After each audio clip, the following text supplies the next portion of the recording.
shirka laga hadlayay tayeenta xidhiidhada kala duwan ee ciyaaraha Soomaaliland oo lagu qabtay magaalada Hargeysa ayaa waxa ka soo qayb galay wasiirka wasaaradda dhalinyarada iyo ciyaaraha agaasimo waaxeedyada wasaaradda dhalinyarada iyo ciyaaraha la taliyaha wasiirka wasaaradda dhalinyarada iyo ciyaaraha Soomaaliland hal doorka iyo rugu cadaayadii hore ee ciyaaraha kala duwan ee dalka iyo marti sharaf kale ugu horeyn kulankaasi waxa furay wasiirka wasaaradda dhalinyarada iyo ciyaaraha Soomaaliland Boos Mire Maxamed ayaa ka warramay muhiimadda uu shirkani leeyahay iyo sida xukuumadda Soomaaliland uga go'an tahay tayeenta xidhiidhada kala duwan si kor loogu qaado ciyaaraha kala duwan ee dalka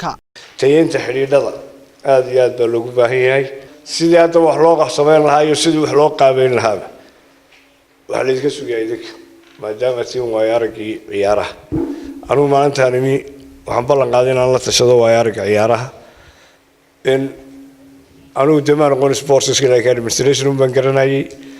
laakiin marba inta la siiyo way aragii ciyaaraha aad iyo aad baa la iska sugayaa ugu horreysay lidka sugaa waa barnaamijka oo barnaamijku leeyahay Cabdirashiid Ciidid Yaasin agaasimaha waaxda qorsheynta ee wasaaradda dhalinyarada iyo ciyaaraha Soomaaliland oo madashaasi ka hadlay ayaa ka warramay ujeedada loo qabtay shirkan wasaaraddu waxa ay u xil saaran tahay siyaasadda ciyaaraha dalka dhaqaalahooda garoomadooda iyo habka ay u soconayaan in ay facilitate garayso oo ay hagto laakiin activity-yada ama hawlaha ciyaaraha ee socda waxa dunidu ay u samaysatay federation kubadda cagta ciyaaraha fudud boqolaal federation baa jira